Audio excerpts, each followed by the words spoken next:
अपने को देव दुर्लभ मानव देही ऋषि मुनि वंदित रजरानी में बैठ करके प्रभु की आराधना करने का अवसर मिला है। हमारी आराधना का लक्ष्य है निरंतर प्रिया प्रीतम का चिंतन होना। इस समस्त साधनों का सार है अनन्य चिंतन। इस अनन्य चिंतन में जो बाधक भाव है वो है विषय चिंतन। शरीर को मैं मानकर मन और इंद्रियों से विषयों का चिंतन करना, ये विषय भोग से भी अधिक घातक है। उपासक समझ नहीं पाता है, उसको लगता है क्रिया तो हम कर नहीं रहे, पर जो क्रिया करने से अंतःकरण गंदा होता है उससे भी अधिक गंदा अंतःकरण विषय चिंतन से होता है। हमारे हृदय में हर समय दो वृत्तियां जागृत रहती हैं, एक रागात्मक और एक द्वेषात्मक। इन दोनों को जो मिटा देता है वही महात्मा हो जाता है। इन दोनों को जो मिटा देता है वही भगवत प्राप्त हो जाता है। अध्यात्म इन दोनों को मिटाने के लिए है, राग द्वेष दोनों को। जब आप प्रयास करते हैं तब भगवत चिंतन में वृत्ति लगती है, नहीं छोड़ दें दो ही जगह वो रहेगी, कोई अनुकूल विषय कोई प्रतिकूल विषय, अनुकूल व्यक्ति प्रतिकूल व्यक्ति, बस वही राग द्वेष का चिंतन, अच्छे बुरे, बस यही मिटाना हमारी साधना है। जो अंतःकरण में विषयों का तुम चिंतन करते हुए सुख का अनुभव करते हो, वही सुखाशक्ति तुम्हें भोगों में सुख का अनुभव करा रही। नहीं, भोगों में सुख नहीं है, पक्का नहीं है। किसी आदमी को कह दिया जाए कि आपको 24 घंटे के बाद फांसी की सजा दे दी जाएगी और विश्व के जितने सुंदर भोग हैं सब एक महल में रख दिए जाए, स्वतंत्र हो, भोगो खूब आनंद से, 24 घंटे बाद तुम्हें फांसी में लटका दिया जाएगा। अब उस आदमी को डायरी और पेन दे दो कि हर भोग का अनुभव लिखो, क्या सुख है, किंचन मात्र कहीं सुख नहीं है, वो यही लिखेगा। क्यों? क्योंकि उसका चिंतन नहीं बन पा रहा भोगों का, चिंतन तो हो रहा है फांसी के फंदे का। अर्थात क्रिया भोग की है, भोग सामग्री का संस्पर्श है, पर सुख नहीं है। क्यों? क्योंकि क्रिया में ही तो सुख का अनुभव कर रहा है। जो मंद बुद्धि है वो क्रिया में ही सुख का अनुभव कर रहा है। बोले नहीं, वो चिंतन नहीं है ना, इसलिए सुख का अनुभव नहीं। मतलब समझ में आया कि भोग क्रिया में सुख नहीं है, भोग क्रिया के पहले जो चिंतन में तुमने सुखानुभूति की, भोग की मूढ़ता के कारण, वही तुम्हें क्रिया में अनुभव आ रही। वस्तुतः ये ही संस्पर्श जाब होगा दुख योने एवते। जितने भी भोग हैं इंद्रियों के, उनसे दुख ही प्रकट होगा, सुख नहीं। कलयुग का ऐसा प्रभाव है कि कोई भी स्थान हो वहां वो अपना प्रभाव दिखाए। कलि शब्द का सीधार्थ अधर्माचरण, पापाचरण, शास्त्र विरुद्ध आचरण करने में उत्साह बढ़ाना। यदि भगवत चिंतन कर रहे हो तो कलयुग के सारे दोषों का अपहरण कर लेता है भगवान का चिंतन। खास बात समझो, ये हृदय में इस अंतर्मुख होने के लिए बात कही जा रही। बाहर भाग लो तो कितना भागोगे, जहां भाग करके जाओगे। जिस यहां का राजा कलयुग है, इस युग में प्रायः भोग प्रवृत्ति, अधर्म प्रवृत्ति, पापाचरण, इसकी वृद्धि होगी। युग धर्म का प्रभाव होता है। फिर हमें कैसे भगवत प्राप्ति होगी?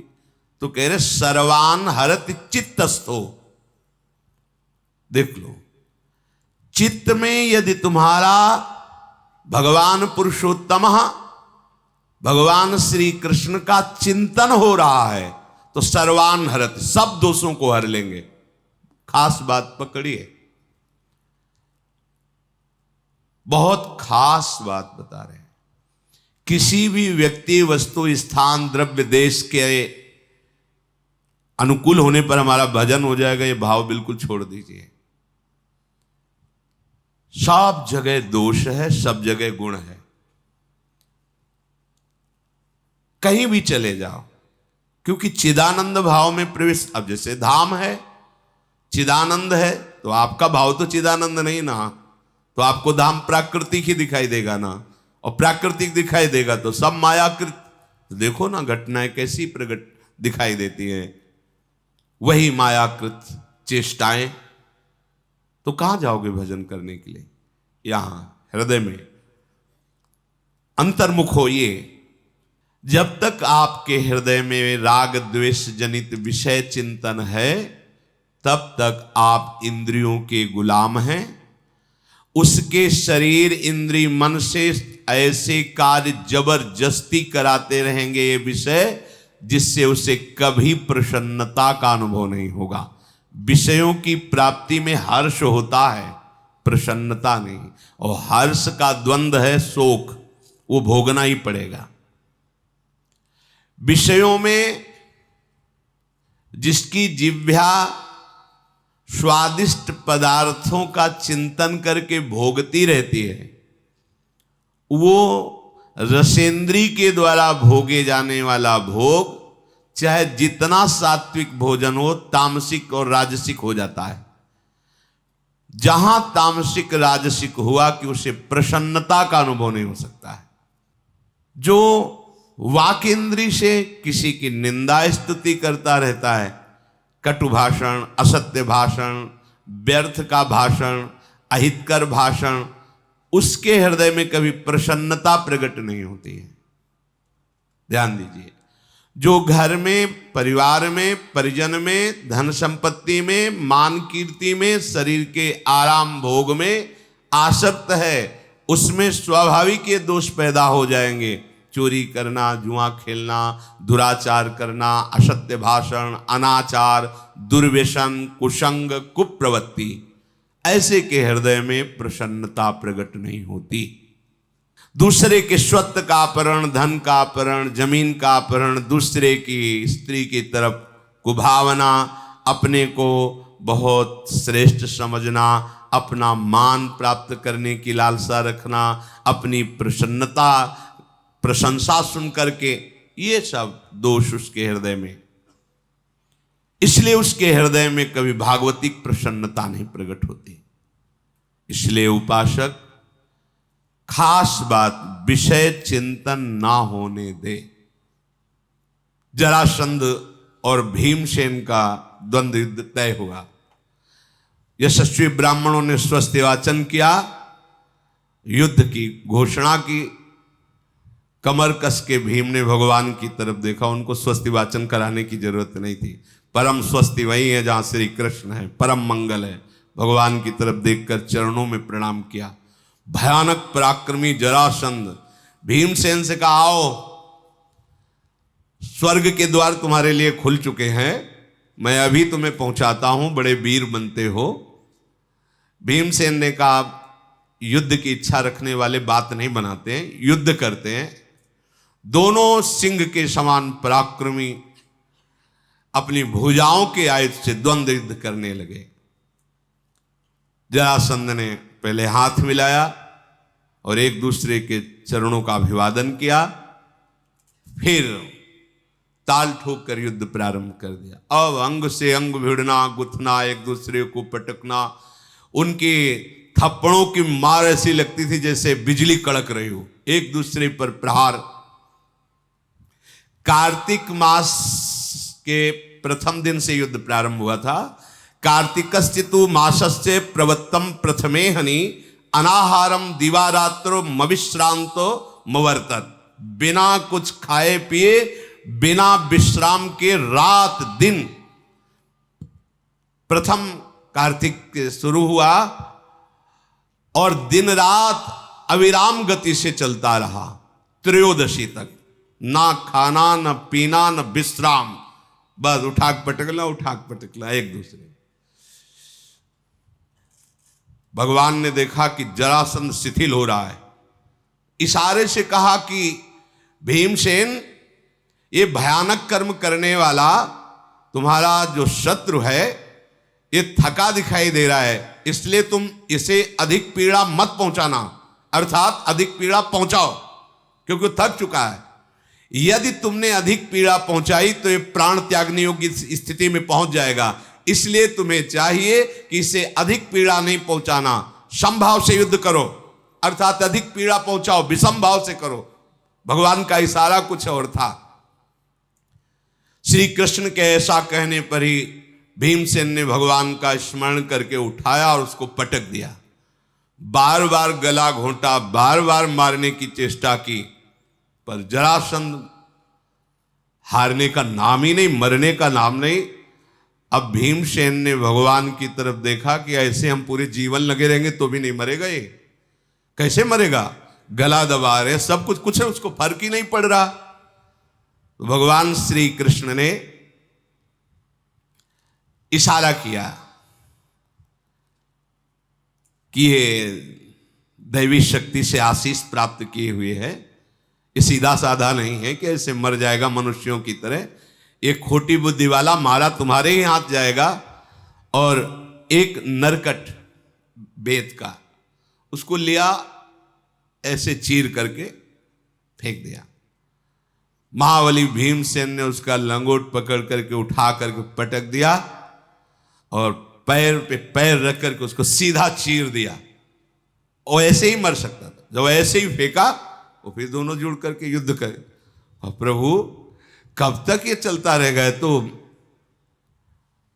भीमसेन फिर 100 बार घुमाकर उसे धरती पर पटका और उसकी रीढ़ तोड़ी, अपने भार से उसे रगड़ा, सिंहनाद किया,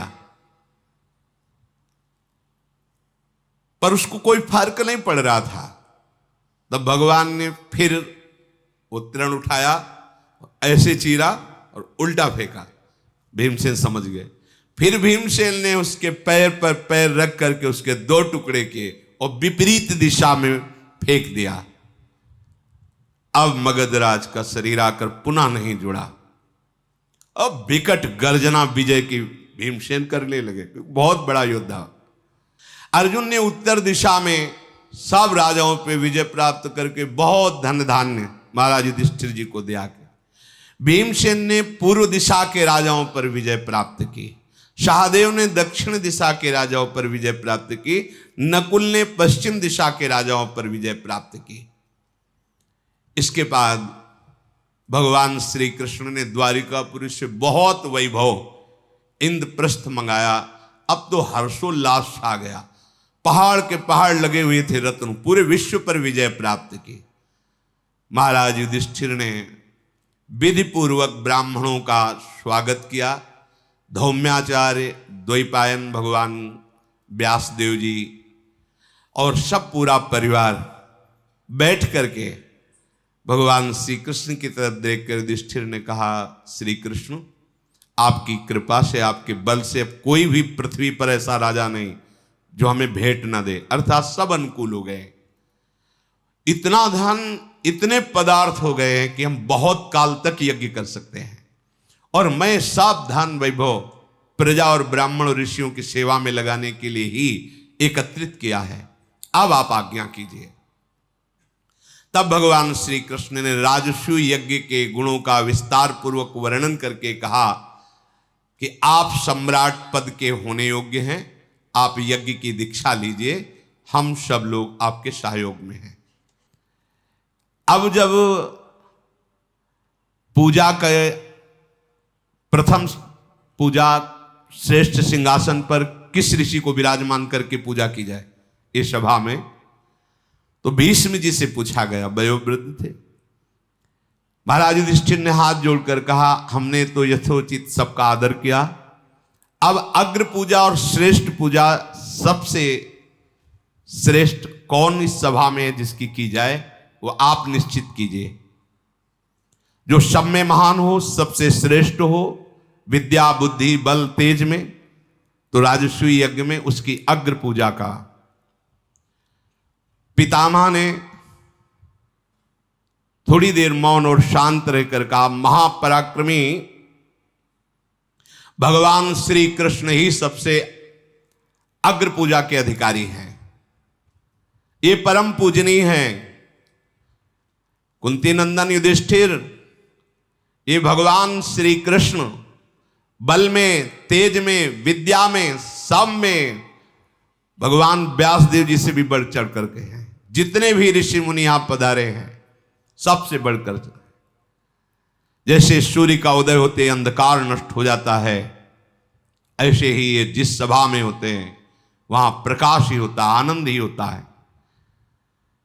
श्री कृष्ण से बढ़कर अग्र पूजा का अधिकारी और कौन हो सकता है?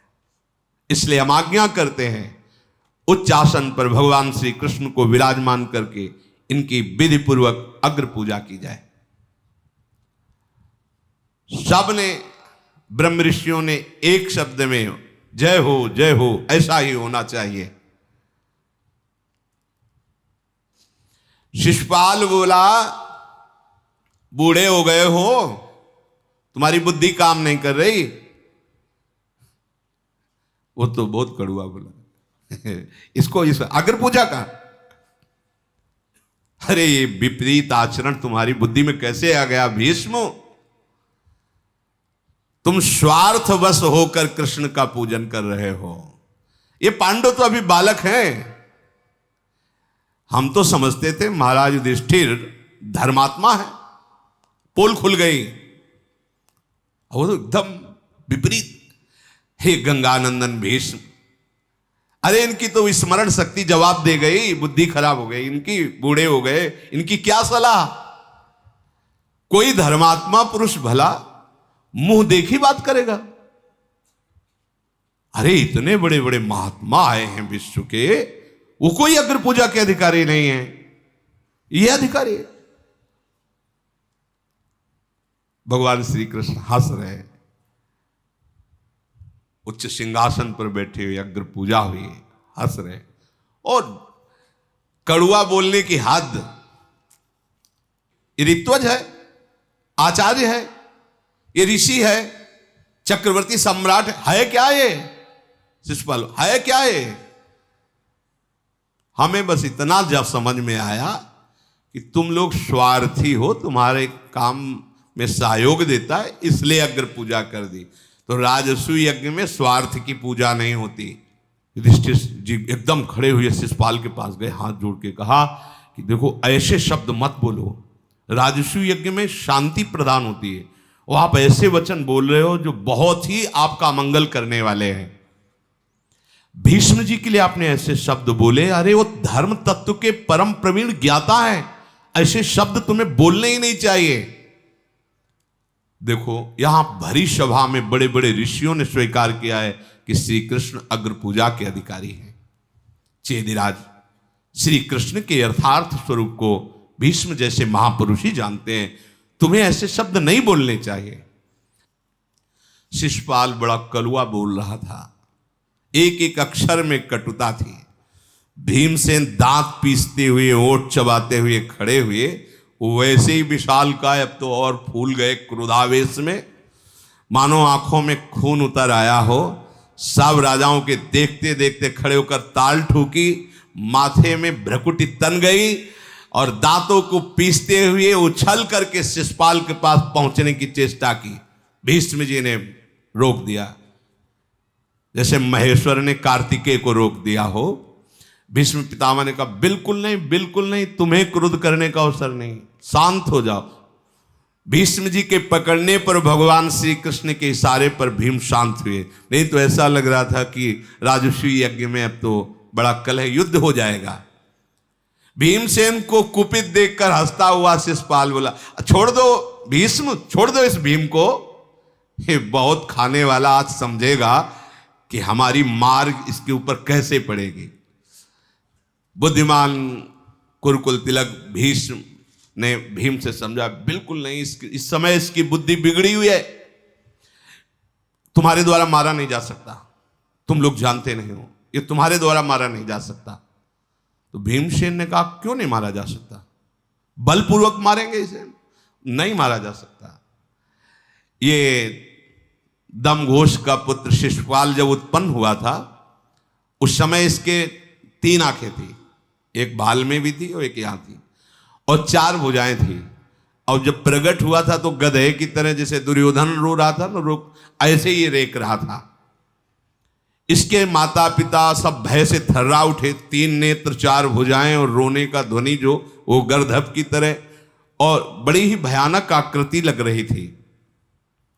पत्नी, पुरोहित, मंत्री सहित चेदिराज का हृदय बड़ी चिंता में मोहित हुआ। उस समय आकाशवाणी हुई, राजन चिंता मत करो, ये बहुत बलवान और श्री संपन्न होगा तुम्हारा पुत्र, डरो मत, इस पुत्र का पालन करो, इसकी अभी मृत्यु आई नहीं है। इसकी मृत्यु का कारण कोई साधारण शस्त्र नहीं होगा, कोई साधारण राजा इसे मार नहीं सकेगा। आकाशवाणी ऐसा कहकर अंतर्हित हुई तो माता के हृदय में बड़ा स्नेह उमड़ा कि मेरे पुत्र को कौन मार सकता है, ये मुझे अगर पता हो जाए तो मैं बचाने का उपाय कर सकती हूं। तो हाथ जोड़ा और कहा, जिसने आकाशवाणी कही है वो मेरे प्रश्न का उत्तर दे, कौन बनेगा इस पृथ्वी में मेरे पुत्र की मृत्यु का हेतु। तो आकाशवाणी हुई, जिसकी गोद में इसके जाने पर इसकी दोनों भुजाएं कटकर गिर जाएं और तीसरा नेत्र गायब हो जाए, वही उसे मारेगा। आकाशवाणी बंद हो गई। अब तो सब देशों के राजाओं को निमंत्रण किया गया और सब आश्चर्यचकित देखने के लिए आए। 4 बाह 3 आंख वाला बालक कैसा होता है, सब देखने के लिए आए और निमंत्रण भी गया था। और निमंत्रण इसीलिए गया था कि सबकी गोद में डाल के देखेंगे। चेदिराज ने अपने घर पधारी हुई सभी नरेशों का यथायोग्य सत्कार किया और एक एक की गोद में, किसी की गोद में जाने पर कोई परिवर्तन नहीं हुआ। बड़ा सुख मिला मां को। अब द्वारिका से भगवान श्री कृष्ण और बलराम भी अपनी बुआ के यहां आए थे, जैसे कुंती बुआ ऐसे ये बुआ। बलराम जी श्री कृष्ण ने प्रणाम आदि किया तो श्रुतश्रुवा नाम था, श्रुतश्रवा। उन्होंने गले लगाया और कैसे हो, अच्छे हैं, तो तुम भी गोद में लो। महादेवी श्रुतश्रवा ने बड़े प्रेम से अपने पुत्र को बलराम की गोद में डाला, कोई परिवर्तन। जे ही श्री कृष्ण की गोद में डाला तो दोनों बाहें कट के गिर गई और तीसरी आंख भी धस गई और ऊपर त्वचा हो गई। अब तो भयभीत होकर रो पड़ी और भगवान श्री कृष्ण के चरण पकड़ लिए। तुम हमारे पुत्र के समान हो, हमारे पुत्र की रक्षा करोगे, ऐसा वरदान दो। मैं भीख मांगती हूं अपने पुत्र की जीवन रक्षा की। और देखो, हमने सुना है तुम संकट में पड़े हुए प्राणियों की रक्षा करते हो। हे कृष्ण, तुम भय भीत को अभय प्रदान करते हो। आप संबंध के नाते ही सही मुझे वर प्रदान करो, वचन दो। उन्होंने कहा, तुम डरो मत, मुझसे कोई भय नहीं। क्या चाहती हो आप? संभव हो या असंभव, मैं तुम्हारी आज्ञा का पालन करूंगा। बोलिए आप क्या चाहती हो। तो हे यदुकुल तिलक श्री कृष्ण, मेरे शिशुपाल से अपराध बन जाए तो क्षमा कर देना, मेरा मनोवांछित यही वरदान है। तो उनका, बुआ, तुम्हारा पुत्र दोषों के कारण मेरे द्वारा यदि वध योग्य 100 अपराध करेगा, तुम एक अपराध की बात कहते हो, 100 अपराध तक मैं उसे बिल्कुल नहीं मारूंगा, वचन देता हूं। तुम अपने मन में निश्चित कर लो कि एक अपराध नहीं, 100 अपराध तक मैं इसे क्षमा करूंगा। उन्होंने सोचा 100 अपराध काहे को करेगा, बड़े प्रसन्न हुए। तो भीष्म जी कहते हैं, भीमसेन तुम उच्च को मत, ये तुम्हारे कब्जे में आने वाला नहीं है। इसे मार सकते हैं तो सिर्फ श्री कृष्ण मार सकते हैं, इसलिए शांत भाव। शेष चर्चा आगे। श्री राधा वल्लभ लाल।